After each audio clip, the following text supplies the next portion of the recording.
Good morning students. कैसे हैं आप लोग? आशा करते हैं सब अच्छे हैं। ठीक है, अब हम पढ़ाई शुरू करते हैं। कॉपी किताब पेन लेके बैठ जाइए, फिर आप लोग को हम पढ़ाते हैं।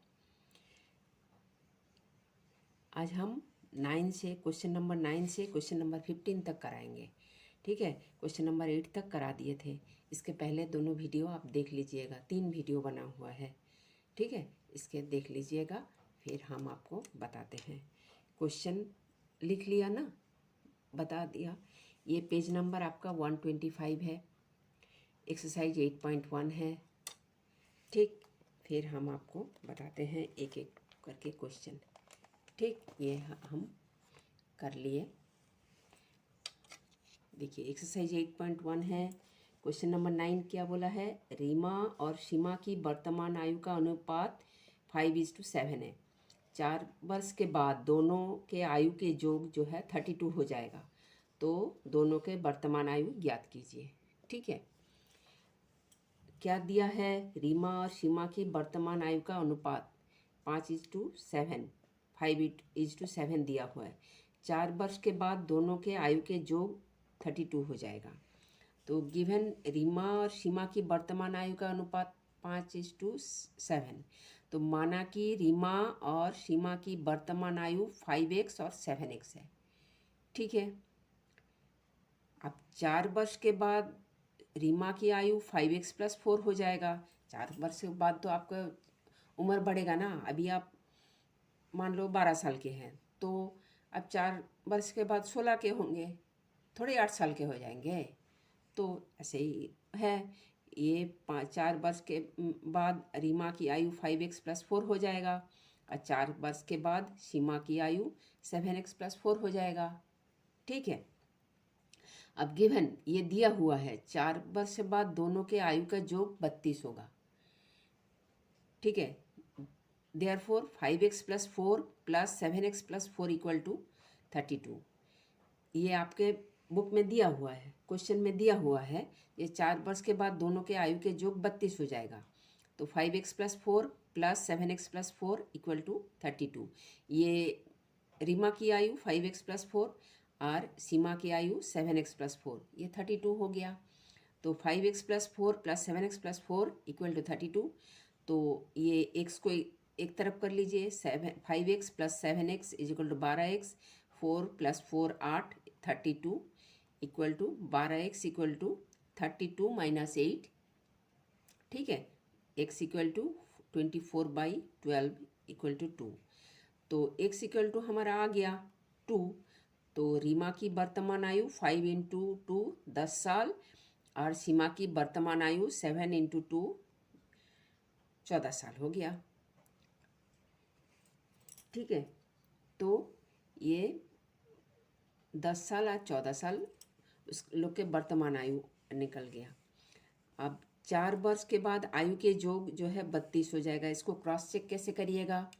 4 वर्ष बाद इसका तो 14 हो जाएगा, और ये 4 वर्ष बाद इसका 18 हो जाएगा। 14 + 18 = 32 हो जाएगा। ठीक है, अच्छा, फिर क्वेश्चन नंबर 10 क्या है? रहीम के पिताजी के उम्र रहीम के आयु की 6 गुनी है। यदि रहीम का पिता रहीम से 35 वर्ष बड़े हैं तो दोनों के उम्र ज्ञात कीजिए। क्या दिया है ना? रहीम के पिताजी के दिया है, रहीम के पिताजी की उम्र रहीम के आयु के 6 गुना है। ये आपके बुक में दिया हुआ है, क्वेश्चन दिया हुआ है। तो हम ऐसे ही सवाल करें, आंसर देंगे। जो जो दिया हुआ है वही वही हम मानेंगे। तो माना कि रहीम की उम्र 1 साल है, 1 ईयर्स है, 1 साल है, और पिताजी की उम्र जो है 6 ईयर्स हो जाएगा। ठीक है, तो रहीम के पिता से रहीम अपने पिता से 35 वर्ष रहीम के पिता रहीम से 35 वर्ष बड़ा है। तो रहीम की उम्र हमने 1 साल माना था, तो रहीम के पिताजी की उम्र जो है x + 35 हो जाएगा। ठीक है, तो रहीम के पिता का उम्र x + 35 हो जाएगा। तो x + 35 = 6x। ठीक है, समझ लीजिए ठीक से। रहीम के पिताजी की उम्र रहीम के आयु से 6 गुना है, तो इसके x है तो इसका 6x है। और फिर ये भी बता रहा है जो 35 वर्ष बड़ा है, तो इसका मतलब क्या है न, x + 35 = 6x। ठीक है, 6 गुना बता रहा है और 35 साल बड़ा बता रहा है, तो x + 35 हो गया उसका पिताजी की उम्र = 6x। तो therefore 35 = 6x - x = 5x। 35/5 = x = 7। रहीम की उम्र 7 साल, रहीम के पिताजी 7 × 6 42 साल का हो जाएगा। ठीक है, ऐसे भी पता चल रहा है 6 गुना है, तो 7 × 6 = 42। ठीक है, आगे समझ। तो ऐसे भी वो 35 बरस बड़ा है, तो अब 42 - 7 करोगे तो 35 आ जाएगा, 35 साल बड़ा हो जाएगा। अब 11 क्वेश्चन क्या है, राहुल के पिता के वर्तमान आयु राहुल के वर्तमान आयु के तिगुनी है। 5 वर्ष के बाद दोनों के आयु का योग 58 वर्ष हो जाएगा। राहुल के पिता का वर्तमान आयु क्या है? क्या बोला है? राहुल के पिता की वर्तमान आयु राहुल के वर्तमान आयु के तिगुनी है, तो हमें तो वो मानना पड़ेगा। क्या बोले हैं? ठीक है, आप देख लीजिए, हम हिला नहीं रहे। माना कि राहुल की आयु x वर्ष है, राहुल के पिता की वर्तमान आयु राहुल के वर्तमान आयु के तिगुनी है, तो माना कि राहुल x वर्ष है और उसके पिताजी 3x वर्ष है। ठीक है, 5 वर्ष के बाद दोनों के आयु के योग 58 ईयर्स हो जाएगा। 5 वर्ष के बाद राहुल की आयु x + 5 होगा। ठीक है, 5 वर्ष बाद राहुल की आयु x + 5 होगा। ठीक है, और 5 वर्ष बाद राहुल के पिताजी की आयु 3x + 5 हो जाएगा, होगा। तो प्रश्नानुसार क्या है, 5 वर्ष के बाद दोनों के आयु के जोड़ जो है 58 होगा, तो x + 5 + 3x + 5 = 58। तो इसको ऐसे ही सिंप्लीफाई कर दीजिए, x + 3x = 4x, 5 + 5 = 10, तो 4x + 10 = 58। तो 4x = 58 - 10 = 48। अब इधर नहीं आया तो इसको थोड़ा हम घुमा देते हैं, धीरे से घुमाते हैं, नहीं तो घूम जाएगा। देखिए, तो ये सिंपल सिंप्लीफिकेशन है। 4x = 48 हो जाएगा, तो x = 12 हो जाएगा। तो राहुल के पिताजी के वर्तमान आयु 3 × 12 36 हो जाएगा। आया समझ? और एक बार बता दे। अच्छा, राहुल के पिताजी की वर्तमान आयु राहुल के वर्तमान आयु के तिगुनी है, तो माना कि राहुल की आयु x वर्ष है और राहुल के पिताजी के आयु 3x वर्ष है। 5 वर्ष बाद राहुल की आयु x + 5 होगा। अरे होगा ही, 5 वर्ष के बाद तो बढ़ेगा ही, x - 5 तो नहीं होगा। तो 5 वर्ष के बाद उनका पिताजी की उम्र भी बढ़ेगा, तो 3x + 5 हो जाएगा। तो प्रश्नानुसार जो 5 वर्ष के बाद जो आयु होगा तो उसका जोड़ जो है 58 है, तो x + 5 + 3x + 5 = 58। 4x + 10 = 58, 4x = 58 - 10 48, तो 4x = 48, x = 12 निकल गया। तो उनके पिताजी की आयु खाली हमको निकालने को बोला है, तो पिताजी की निकालेंगे और नहीं निकालेंगे। तो x = 12 तो आ ही गया, अगर हम नहीं भी निकाले तो भी आ ही गया। राहुल की आयु x बरस माने 12 साल और उसके पिताजी 3x माने 36 साल। हो गए आंसर। अच्छा, ठीक। अच्छा, फिर 12 नंबर कराते हैं, फिर क्वेश्चन नंबर 12 कराते हैं। देखिए, देख रहे? ठीक है, क्वेश्चन नंबर 12। क्वेश्चन नंबर 12 क्या है? सायरा के पास 2 रुपए सिक्कों की संख्या 5 रुपए सिक्कों की संख्या से 3 गुनी है। ठीक है, यदि सायरा के पास कुल 60 सिक्के हैं तो उसके पास 2 रुपये और 5 रुपये के कितने सिक्के होंगे। ठीक है, आप क्या बोलते हैं 12। क्वेश्चन नंबर 12, सायरा के पास 2 रुपये का सिक्कों की संख्या 5 रुपये सिक्कों की संख्या से 3 गुनी है। माना कि 5 रुपये के सिक्के का x है और 2 रुपये का सिक्का 3x है। अब इन दोनों का जोड़ जो बोल रहे हैं 60 सिक्के हैं टोटल। तो x + 3x = 60, 4x = 60 और x = 60/4 = 15। बस बहुत ही सिंपल क्वेश्चन है। फिर सायरा के पास फिर कितना कैसे होगा, फिर लिखिए सायरा के पास 2 रुपये का कितने सिक्के होंगे 15 और 5 रुपये का सिक्के होंगे 3 × 15 45। क्योंकि यही तो बोले थे जे 5 रुपये का सिक्के 100 है और 2 रुपये का सिक्के 3x है। ठीक है, तो x का वैल्यू निकल गया तो और क्या। अच्छा, फिर क्वेश्चन नंबर 13 देखिए। जॉन की गुल्लक में 1 रुपये का 2 रुपये और 5 रुपये का सिक्के हैं। बाप रे, कितना सिक्के हैं। आप गुल्लक रखते हैं, आपके गुल्लक में भी पैसे होंगे। अच्छा ठीक है, देखिएगा आपके गुल्लक में कितना कितना रुपए कितना कितना सिक्का है। अच्छा, जॉन की गुल्लक में 1 रुपये 2 रुपये और 5 रुपये का सिक्के हैं। उनकी संख्याएं क्रमशः 5:3:2 के अनुपात में है। यदि गुल्लक में कुल 8। गुड मॉर्निंग स्टूडेंट्स, कैसे हैं आप लोग। आशा करते हैं आप सब अच्छे होंगे। ठीक है, आज कल 12 तक करा दिए थे, आज 13, 14, 15 कराएंगे। ठीक है, 13, 14 और 15 ये आपके JCRT का किताब है, पेज नंबर 125 निकाल लीजिए। ठीक है, ये क्वेश्चन क्या बोलते हैं, क्वेश्चन नंबर 13 देखिए। जॉन के गुल्लक में 1 रुपये 2 रुपये और 5 रुपये का सिक्के हैं। ठीक है, उनकी संख्याएं क्रमशः 5:3:2 के अनुपात में है। यदि गुल्लक में कुल 840 रुपये हो तो प्रत्येक प्रकार के सिक्कों की संख्या ज्ञात कीजिए। ठीक है, तो इसको आप कैसे लिखेंगे, जैसे हम लिखे हैं ऐसे आप लिखिएगा। ठीक है, माना कि 1 रुपये का 5x सिक्का है, जैसे जैसे बोले हैं ऐसे ऐसे लिखिएगा। 2 रुपये का 3x सिक्का है, 5 रुपये का 2x सिक्का है।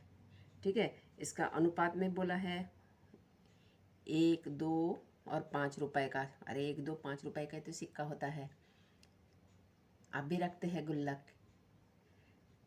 रखते हैं ना। हाँ, और उसमें 1 रुपये 2 रुपये और 5 रुपये का ही सिक्का होता है। तो 1 रुपये का 5x सिक्का है, 2 रुपये का 3x सिक्का है, 5 रुपये का 2x सिक्का है। जैसे बोले हैं ऐसे लिखिएगा, क्रमशः बोला है तो क्रमशः लिखिएगा। ठीक है, तो 5 बस इतना बोला है। फिर बोला है गुल्लक में कुल 840 रुपये है। तो गुल्लक में कुल कितना, इतना तो सिक्का है, तो रुपये कितना होंगे 5x × 1। तो 1 रुपये का अगर 5x सिक्का है तो कुल रुपये 5x × 1 ही तो होगा। और 2 रुपये का 3x सिक्का है तो 2 रुपये का 3x × 2 6x सिक्का होगा। 2x × 5 = 10x होगा, तो 21x रुपये हो जाएगा। ठीक है, गुल्लक में कुल रुपये कितना होगा 5x × 1। 5x अगर सिक्का है तो 1 रुपये का है तो 5x हो जाएगा। अगर आपका 1 रुपये का 5 सिक्का है, 1 रुपये का अगर 5 सिक्का है तो आपके 5 रुपये होगा, है ना।